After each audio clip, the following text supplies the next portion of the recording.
मां 18 सालनि जो हुउसि जॾहिं प्यार पंहिंजे जादू भरे शुआव सां मुंहिंजूं अखियूं खोलियूं ऐं रोशन आङुरियुनि सां मुंहिंजी आत्मा खे सुजाॻ कयो।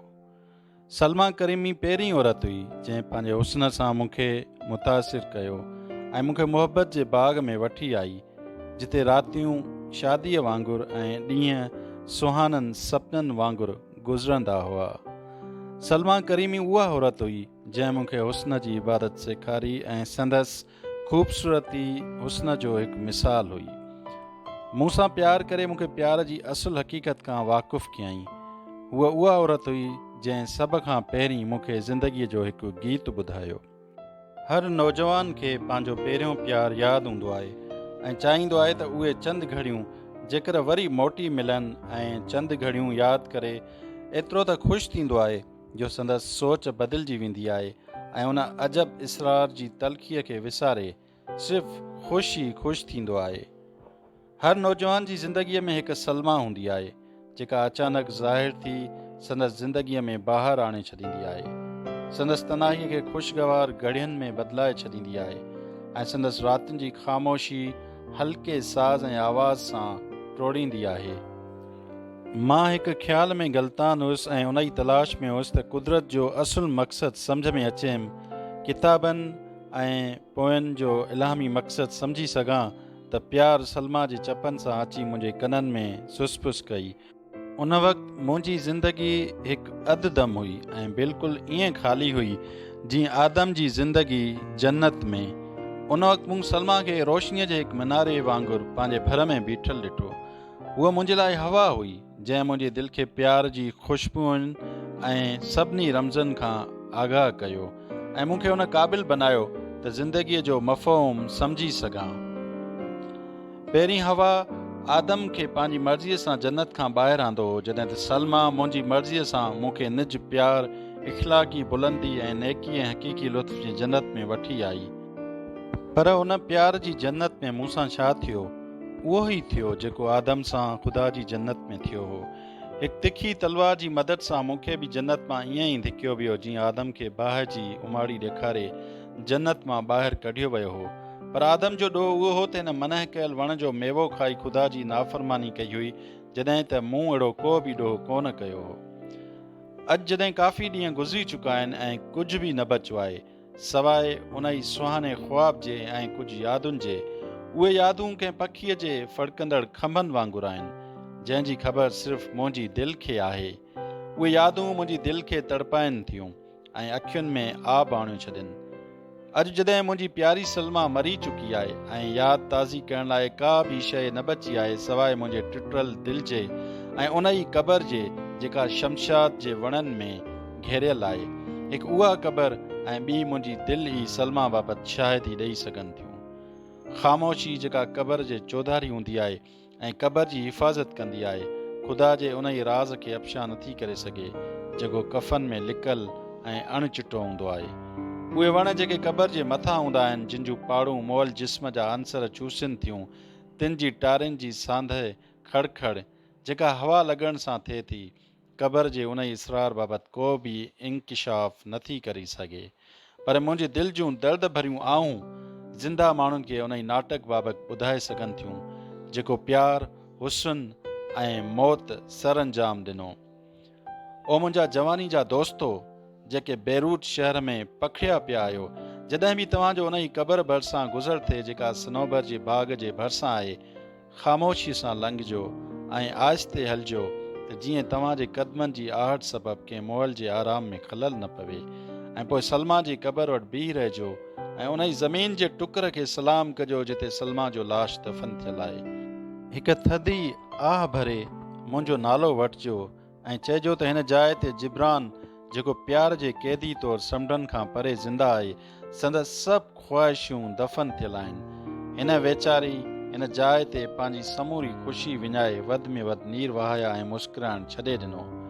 उन ई क़बर ते शमशाद जे वणनि सां गॾु जिब्रान जा ॾुख पिणु वधंदा रहनि था ऐं सलमा जी यादि ताज़ी करण लाइ जिब्रान जो रूह हर राति अची फड़कंदो आहे ऐं सलमा जी मौत ते आहोज़ारी कंदो आहे।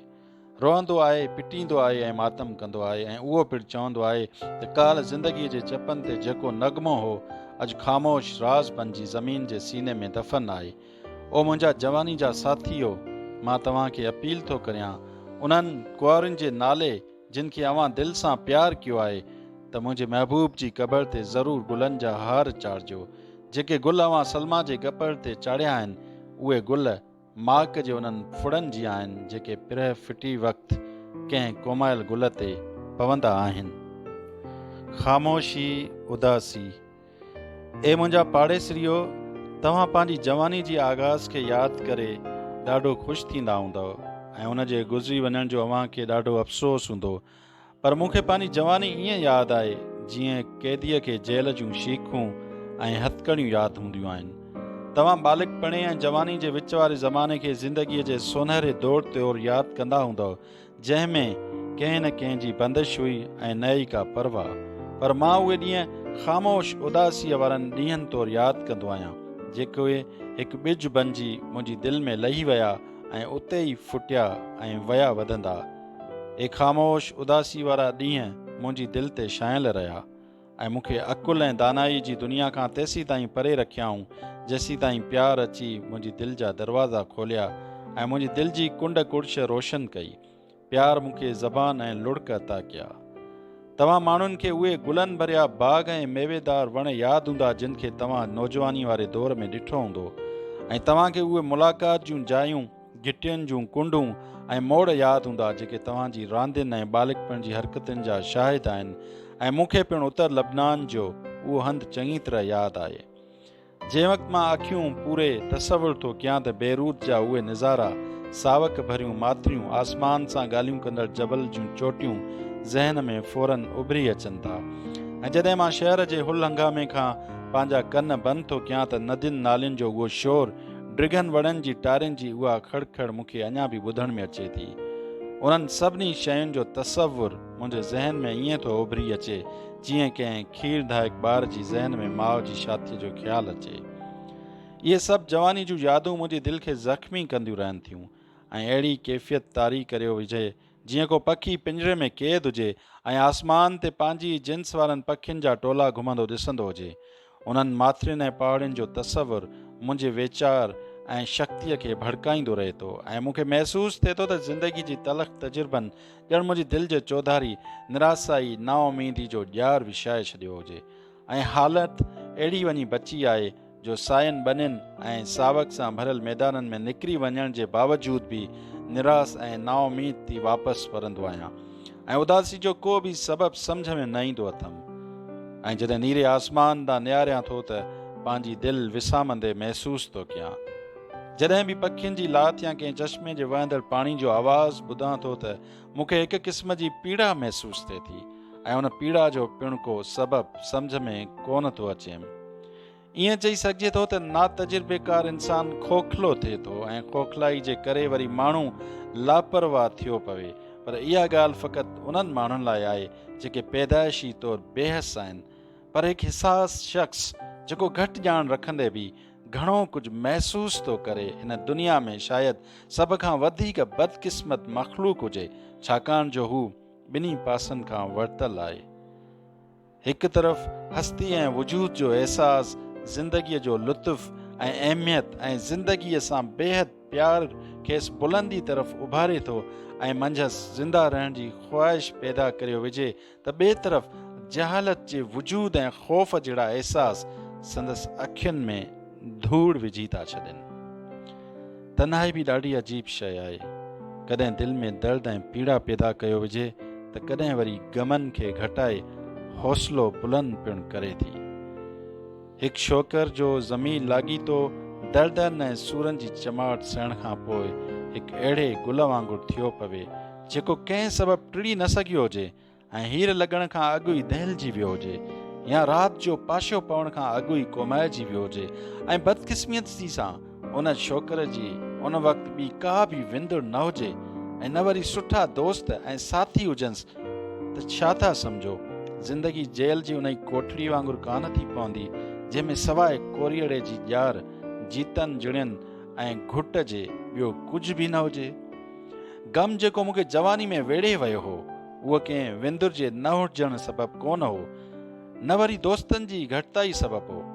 विंदुर त आउं का बि ॻोल्हे थी सघियुसि ऐं सुठा दोस्त पिणु पैदा करे थी सघियुसि, पर उहो गम हो कंहिं बि सहारे जे न हुअण जो, प्यार जी खोट जो, ऐं उन्हनि ॿिन्ही ॻाल्हियुनि करे अहसास तन्हाई पैदा थी पियो। ऐं उन ई शदीद अहसास तन्हाई सबबु ई रांदियुनि ऐं विंदुर जी ॿियनि ॻाल्हियुनि मां मुंहिंजी दिलचस्पी ख़तमु थी वई ऐं अहसास तन्हाई सबबु ई जवानीअ जूं सभु उमंगूं ख़तमु थी वयूं ऐं मुंहिंजी ज़िंदगी बीठल पाणी जे उन ई तलाउ वांगुरु थी पई जेको ॿिनि पहाड़नि जे विच में हुजे, जंहिं जे साफ़ पाणीअ में उन्हनि पहाड़नि जो अक्स त थींदो आहे ऐं आकाश में गुज़रंदड़ ककरियुनि जो अक्स पिणु उन ई पाणी में थींदो आहे, पर संदसि पाणी हिकु हंधि बीठल हूंदो आहे ऐं कंहिं बि तरफ़ वहण खां मजबूर हूंदो आहे। ऐं उन ई सबबु ई 18 सालनि खां अॻु वारी ज़िंदगी खे मां पहाड़ जी हिकु चोटीअ वांगुरु सम्झंदो आहियां ऐं उन ई ज़िंदगी दौरान ई मूं में इंसानी ज़िंदगी जे लाह चाड़, फेर घेर ऐं गर्दिश खे सम्झण जी ख़्वाहिश पैदा थी चुकी हुई ऐं उन ई साल ई आउं नओं थी जायो हुउसि। जेसीं ताईं को बि शख़्स अहिड़े क़िस्म जे तजुर्बे मां नथो गुज़रे तेसीं ताईं हुन जी ज़िंदगी किताब जे अछे काग़ज़ वांगुरु आहे। उन ई साल यानी उमिरि जे 18 सालनि में ई मूंखे महसूसु थियो त ॼण जन्नत जे फ़रिश्तनि मूं ते हिकु हसीन दोशीजा जे रूप में अची नज़र कई हुजे ऐं उन ई साल ई मूंखे शैतान ऐं शैतानियत जे वजूद जो पिणु अहसासु थियो। हिकु अहिड़ो इंसानु जेको फ़रिश्ते ऐं शैतान जी सुञाणप जो अंदाज़ो प्यार ऐं ख़ूबसूरती, बुग़्ज़ ऐं कीने जहिड़नि जज़्बनि मां न करे सघे, इंतिहाई मोरख ऐं बेअकुल इंसानु चइबो ऐं लाज़मन संदसि दिलि मोहबत जी हक़ीक़ी मफ़हूम खां ख़ाली हूंदी। उन ई ख़ुशकिस्मत साल जे हिकु बहार जी मौसम में आउं बैरूत में हुउसि। बाग़नि में गुल टिड़ियल हुआ, ज़मीन साए घाह सां ढकियल हुई ऐं चो तरफ़ हिकु जन्नत जो समा हो।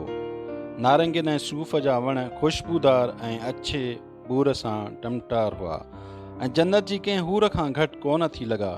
ही सभु नज़ारा हिकु शाइर जी शाइराना सलाहियत खे उभारण लाइ काफ़ी हुआ। बहार जी मौसम बहरहाल हर हंधि बहार जी मौसम ई हूंदी आहे, पर हीअ मौसम जहिड़ी लिबनान में थिए थी शायदि ई दुनिया जे के ॿिए हंधि थींदी हुजे।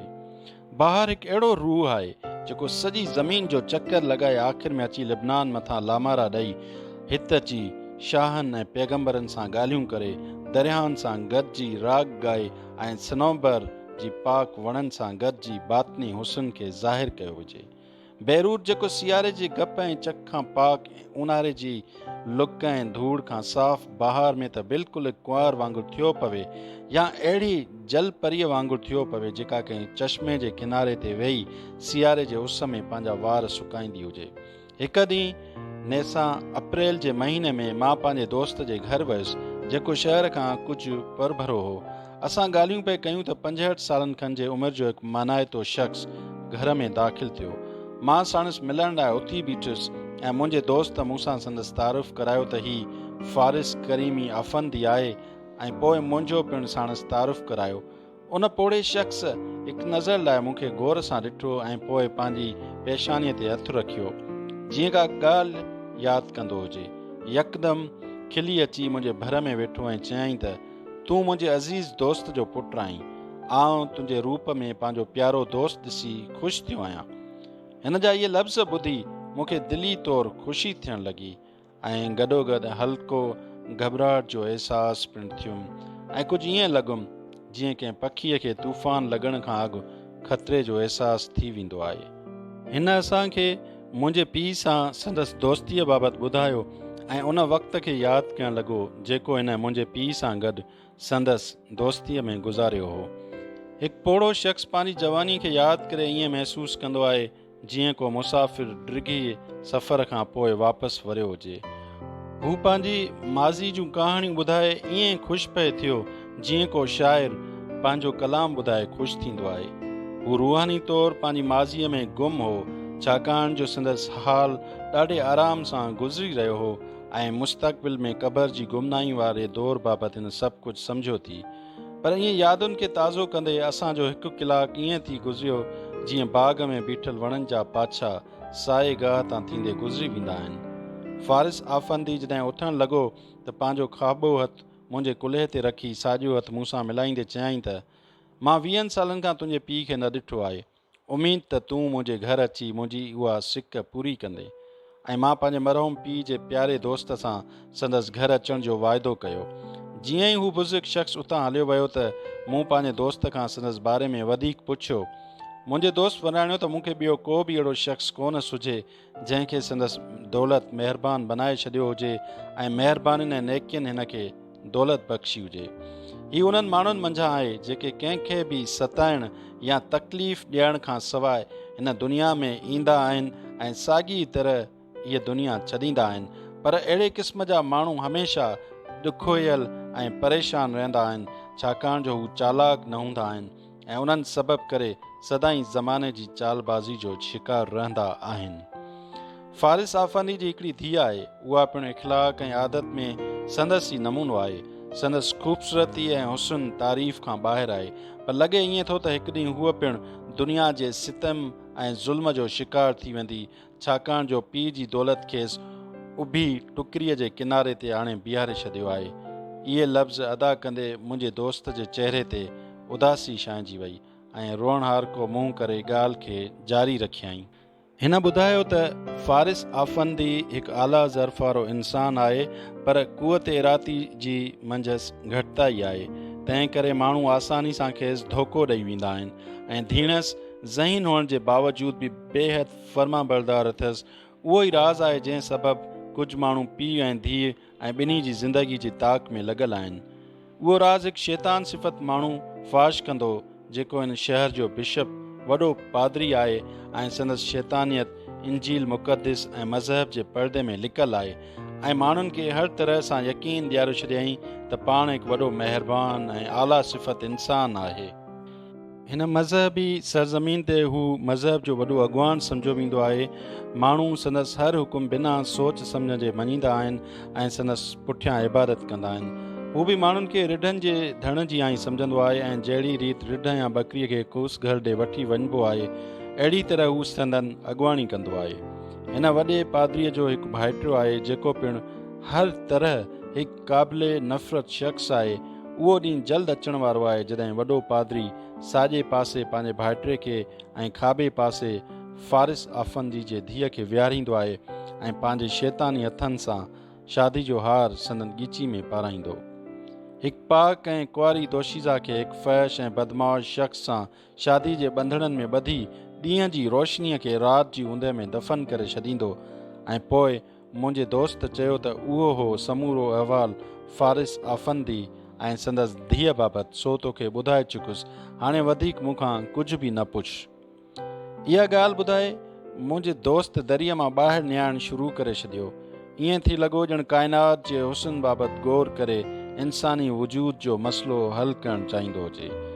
मां मोकिलाइण वक़्तु खेसि ॿुधायो त कुझु ॾींहं में आउं पंहिंजो वाइदो पूरो करणु ऐं पीउ जे दोस्ती ख़ातिर फ़ारिस आफ़ंदी जे घर वेंदुसि। मुंहिंजे दोस्त मूंखे हिकिड़ी नज़र सां ॾिठो ऐं मुंहिंजे मुंहं में थींदड़ तब्दीली खे महसूसु करे वरिताईं। ईअं महसूसु थियो ॼण मुंहिंजे उन्हनि लफ़्ज़नि करे को नओं ख़्यालु संदसि ज़हन में उभरी आयो हुजे ऐं हिन माना खेज़ अंदाज़ में मूं ॾे निहारियो। पर अहिड़ी तरह संदसि निहारण में प्यार हो, हमदर्दी हुई ऐं ख़ौफ़ जो अहसासु पिणु वाक़ई हिकु पैगम्बराना नज़र हुई। ऐं मूंखे ईअं महसूसु थियो ॼण खेसि ईंदड़ सभिनी वाक़िअनि जी ख़बर पइजी वई हुजे।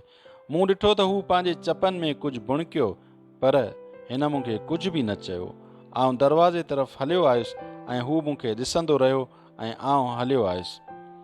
तजुर्बनि जी हिकु दुनिया मां गुज़रण खां पोइ, ज़हनी तौर ते बालिग़ थियण खां पोइ ऐं अक़ुल जी उन ई हद ताईं पहुचण खां पोइ जिते दिलियूं दिलनि जो मतिलबु पाण ई सम्झी वेंदियूं आहिनि, मूंखे पंहिंजे दोस्त जे उन ॾींहं वारी माना खेज़ नज़र जो मतिलबु सम्झ में आयो। कुझु ॾींहंनि खां पोइ जॾहिं तन्हाई जो अहसासु वरी मूं ते छांइजी वियो, किताब ऐं उन्हनि में बयानु कयल तलख़ हक़ीक़तुनि खे पढ़ी पढ़ी थकिजी पियुसि त हिकु गाॾी किराए ते करे फ़ारिस आफ़ंदी जे घर वञण जो सोचियुमि ऐं कोचवान खे हलण लाइ चयुमि। जॾहिं नारंगियुनि जे उन्हनि बाग़नि वटि पहुतासीं जिते माण्हू पिकनिक मल्हाइण अक्सर ईंदा आहिनि, त कोचवान हिकु नओं रस्तो वरितो जंहिंजे ॿिन्ही पासे बेद मुश्क जा वण हुआ ऐं चोतरफ़ साओ गाहु ऐं ड्राख जूं वलियूं फैलियूं पयूं हुयूं। निसान जा रंगारंगी गुल चौ तरफ़ टिड़िया पिया हुआ। कुछ देर में गाॾी हिकु बाग़ जे विच में ठहियल अकेले घर वटि अची बीठी, जिते हवा मां गुलाब, चंबेली, मोतीअ ऐं मगरे जी खुशबू रखी रखी थी आई। जीअं ई मां शानदार ऐं कुशादे बाग़ में लथुसि त फ़ारिस आफ़ंदी खे पंहिंजी तरफ़ ईंदे ॾिठुमि ऐं हिन ॾाढी हुब मां अची मुंहिंजी मरहबा कई ऐं मूंखे अंदरि घर में वठी आयो ऐं अची पंहिंजे भरिसां विहारियईं, जीअं को ख़ुशि मिज़ाज पीउ पंहिंजे पुट खे पंहिंजे भर में विहारींदो आहे। हिन मुंहिंजी ज़िंदगी बाबति सवालनि जो सिलसिलो शुरू करे ॾिनो। मुंहिंजी तालीम बाबति, मुस्तक़बिल ऐं इरादनि बाबति पुछंदो वियो ऐं मां बि खेसि जवाबु ॾींदो वियुसि। मुंहिंजो आवाज़ु प्यार ऐं अज़म सां भरियल हो। ईअं पियो लॻो ॼण पुर उमीद सपननि जी पुरसुकून समुंड में आउं तरंदो हुजां। मुंहिंजे कननि में को शादमानीअ जो नगमो पियो वॻो, जेको आउं चवंदो पियो हुयुसि। अचानक हिकु हसीन दोशीज़ा रिज़्क़बर्ग जे लिबास में दरवाज़े ते पयल मुख़मल जे पर्दे पुठियां ज़ाहिर थी खेसि पंहिंजे तरफ़ ईंदे ॾिठुमि। आउं ऐं फ़ारिस आफ़ंदी पंहिंजी जायुनि तां उथी बीठासीं। हीअ मुंहिंजी धीअ सलमा आहे, पीर मर्द चयो ऐं पोइ उहो चवंदे त क़िस्मत मूंखे मुंहिंजो पुराणो दोस्त संदसि पुट जे रूप में मोटाए ॾिनो आहे, मुंहिंजो पिणु तारीफ़ करायो। सलमा मूं ते ईअं नज़र विधी ॼण शक हुजेसि त को महिमान संदसि घर आयो आहे। जीअं ई मूंसां हथु मिलाईं त संदसि हथ खे छुहंदे सूसन गुल जे शुआ जो अहसासु थियो। पंहिंजी दिलि में का शइ चुभंदे महसूसु कयमि ऐं दिलि में मिठे दर्द जो अहसासु पिणु थियो। ऐं पोइ असां ख़ामोशी सां वेही रहियासीं। ईअं लॻो ॼण जन्नत मां का क़ाबिले तहज़ीम शख़्सियत सलमा जे रूप में आई हुजे ऐं संदसि ताज़ीम लाइ चंद घड़ियुनि जी ख़ामोशी लाज़मी हुजे। जॾहिं खेसि उन ख़ामोशी जो अहसासु थियो त मूं ॾे मुंहुं करे चयाईं त केतिरा ई दफ़ा बाबा जवानी जे ज़िक्र में तुंहिंजे पीउ जो ज़िक्र कयो आहे ऐं संदसि दोस्ती में जेके बि ॾींहं गुज़रिया आहिनि तिन खे यादि कंदो रहंदो आहे। जेकॾहिं तुंहिंजे पीउ बि तोसां हिन क़िस्म जो ज़िक्र कयो आहे त पोइ हीअ असांजी पहिरीं मुलाक़ात न आहे। पीर मर्द पंहिंजी धीअ खे अहिड़ी रीति ॻाल्हाईंदो ॾिसी ॾाढो ख़ुशि थियो ऐं चयाईं त सलमा ॾाढी नाज़ुक मिज़ाज ऐं जोशीली छोकिरी आहे ऐं हर शइ खे दिलि जी अखियुनि सां ॾिसंदी आहे। पोइ पीर मर्द ख़्याल ऐं एहतियात सां गुफ़्तगूअ खे अॻिते वधायो। मूं महसूसु कयो त खेसि मुंहुं में पिणु का कशिश महसूसु थी रही आहे, जंहिं करे संदसि पुराणियूं यादूं ताज़ियूं थींदियूं पिए वयूं। जीअं मां हिन खे मुंहिंजे मुस्तक़बिल बाबति पूर पचाईंदे महसूसु कयो, हिन मूंखे हिकु झूने ऐं शाही वण वांगुरु घुरणु शुरू कयो, जेको तूफ़ान ऐं गर्मी सर्दीअ जूं तकलीफ़ूं सही बि पंहिंजे पासे में बीठल नंढड़नि नंढड़नि कचनि ॿूटनि खे अहिड़े क़िस्म जी तकलीफ़ुनि खां पनाह में रखंदो आहे, न त हूंद उहे नंढड़ा ॿूटा सुबुह जो थधी ही लॻण सां ई ॾकी वञनि। सलमा ख़ामोश हुई ऐं मौक़ो वठी हिन कॾहिं कॾहिं मूंखे ॾिठो पए ऐं कॾहिं वरी हिन पंहिंजे पीउ खे थी ॾिठो, ॼण ज़िंदगीअ जे समूरे ड्रामे जो पहिरियों ऐं आख़िरी बाब पढ़ण जी कोशिशि कंदी हुजे। बाग़ में वेठे वेठे ॾींहुं तमामु तेज़ी सां गुज़री वियो ऐं मूं अचानक दरीअ मां ॿाहिरि सिज जा आख़िरी किरणा लिबनान जे जबलनि ते पवंदे ॾिठा। सांझीअ वक़्तु उन ई अंदाज़ में लिबनान जे जबलनि खे चमकंदो ॾिसी मूंखे हल्को ख़ौफ़ महसूसु थियो।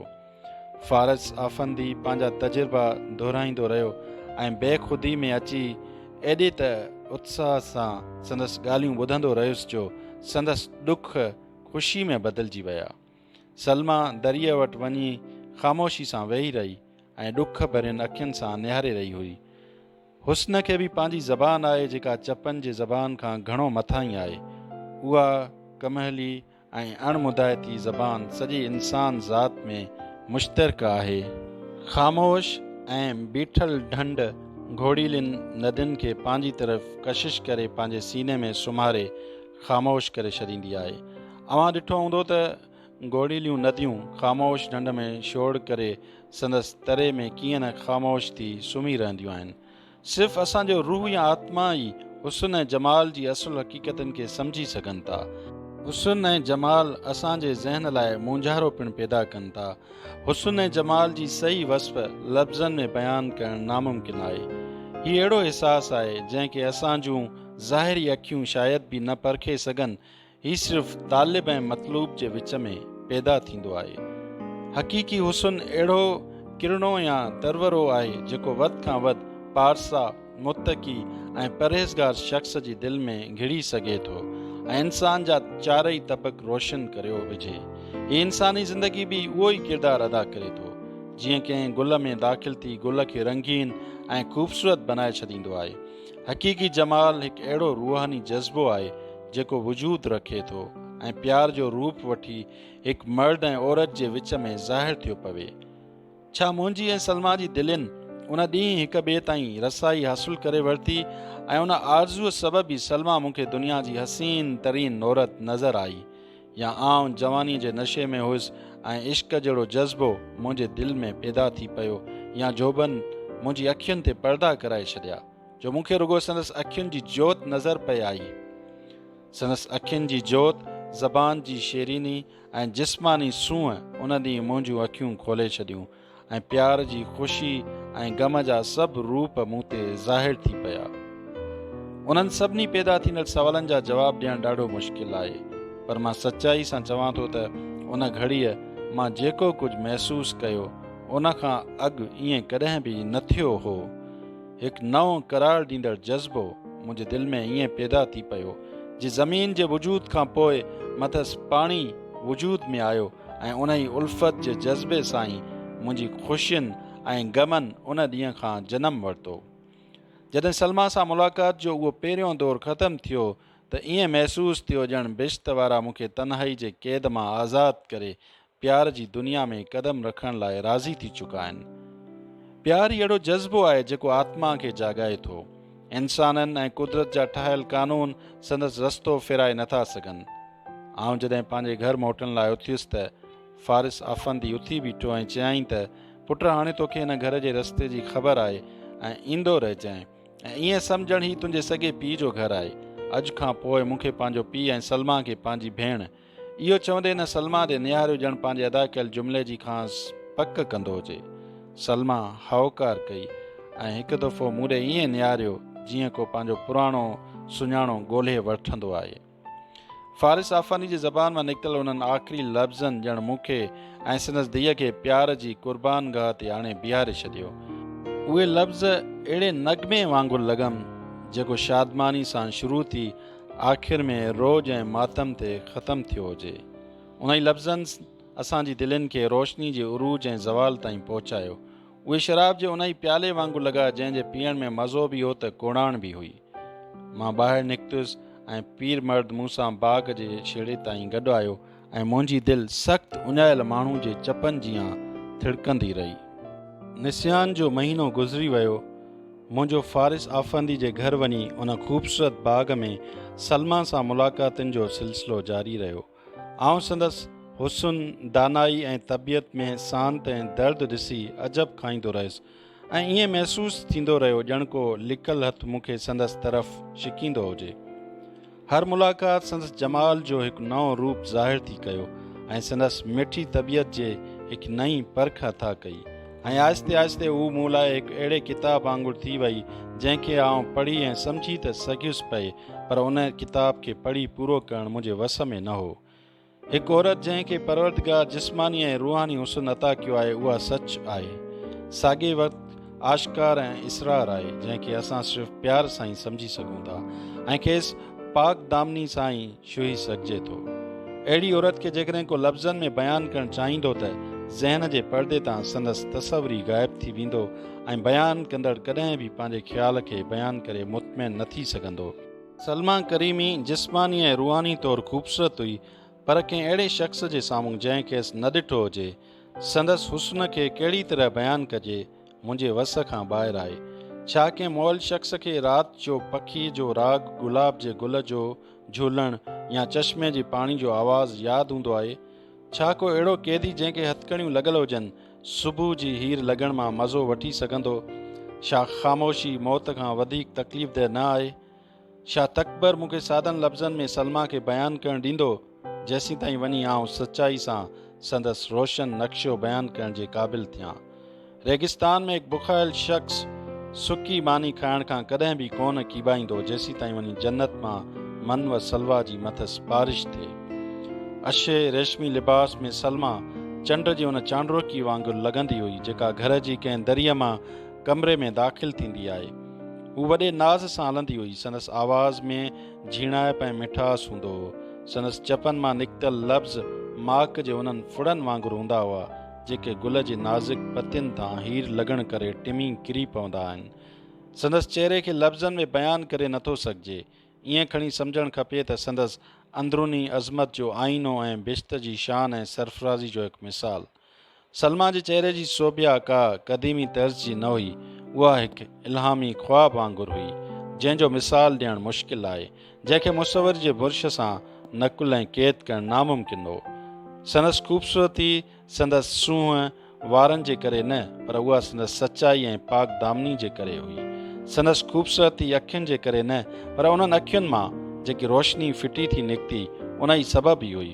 संदसि गुलाबी चपनि सबबु न, पर संदसि गुफ़्तार में शीरीनी सबबु हुई। संदसि सुहिणी ॻीची सबबु न, पर संदसि नूरानी पेशानी सबबु हुई। ऐं न वरी उहा ख़ूबसूरती संदसि चहिरे जे नक्श सबबु हुई जेका सफ़ेद रोशनीअ वांगुरु ज़मीन ऐं आसमान विच में फुटी थी निकिती। संदसि ख़ूबसूरती हिकु शाइराणो तोहफ़ो हुई। शाइर हिकु अहिड़ो शख़्स हूंदो आहे जेको बिना कंहिं सबब जे बि ग़मगीन रहंदो आहे ऐं जेतिरी ई संदसि सोच गहरी हूंदी हू ओतिरो ई लुड़कनि जे लिबास में वधीक वेढ़ियल हूंदो। सलमा सोचींदी घणो हुई पर ॻाल्हाईंदी घटि हुई। संदसि ख़ामोशी पिणु हिकु अहिड़ो साज़ हुई जेका कंहिं शख़्स खे सपननि जी दुनिया में उन मंज़िल ताईं पहुचाए छॾे जिते दिलि जी धड़कन जो आवाज़ चिटो ॿुधण में ईंदो आहे ऐं सपना एतिरो त चिटा थी वेंदा आहिनि जो हक़ीक़त वांगुरु महसूसु थियणु लॻंदा आहिनि। पाण सॼी ज़िंदगी दर्दनि जो चोगो पाए रखियईं जंहिं संदसि हुस्न ऐं शान में वधीक इज़ाफ़ो करे छॾियो। जीअं ॿूर सां भरियल मेवेदार वणु सुबुह जो सिज उभिरे खां अॻु वधीक प्यारो लॻंदो आहे। ग़म असांजी दिलनि खे हिक ॿिए सां मिलाए छॾियो ऐं असां हिक ॿिए जी दिलनि जी धड़कन ऐं अंदर जे लिकल परलाउनि खे सम्झणु लॻासूं ऐं उन हद ते पहुची वियासीं जिते ॿ जिस्म हिकु जान थी वेंदा आहिनि। जुदाईअ जो सिर्फ़ु तसवुर बि चुभणु लॻंदो आहे ऐं अज़ाब महसूसु थींदो आहे। दर्द भरियूं दिलियूं हिक ॿिए सां मिली फ़रहत महसूसु कंदियूं आहिनि ऐं प्यार मां ईअं मिलंदियूं आहिनि ॼण ॿ देशवासी जेके हूअं त अणवाक़ुफ़ हुजनि पर कंहिं पराए देश में हिक ॿिए सां ओचितो मिली ख़ुशि थींदा आहिनि। दिलियूं जेकी ग़म ऐं दर्द सबबु मिली हिकु थियनि थियूं उन्हनि खे ख़ुशीअ जा नगमा कॾहिं बि जुदा करे न सघंदा ऐं प्यार जॾहिं लुड़कनि सां धोपिजी पाक थिए थो त अबदी थियो पवे।